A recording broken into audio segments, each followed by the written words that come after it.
میرا سوال مہر نبوت کے متعلق ہے. کس کے متعلق؟ مہر نبوت. ٹھیک.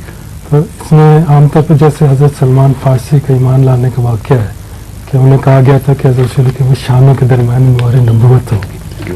اس سے کیا مراد ہے؟ اس سے مراد سوائے اس کے کہ ایک علامت ہو اور کچھ بھی نہیں ہے، کیونکہ حضرت صلی اللہ علیہ وآلہ وسلم خود مہر ہیں قرآن کے مطابق، خاتم النبیین، اور نبیوں پر لگنے والی مہر ہیں.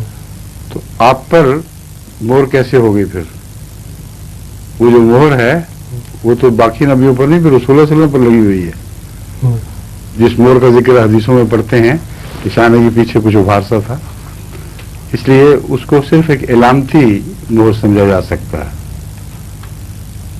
اس کی اپنی ذاتی حقیقت اس کے سوا کچھ نہیں کہ رسول اللہ صلی اللہ علیہ وسلم کی نشاندہی کے لیے کہ یہ مہر ہیں نبیوں پر لگنے والی، ایک جسم کے اوپر بھی ایک نشان ظاہر ہو گیا. سمجھ گئے؟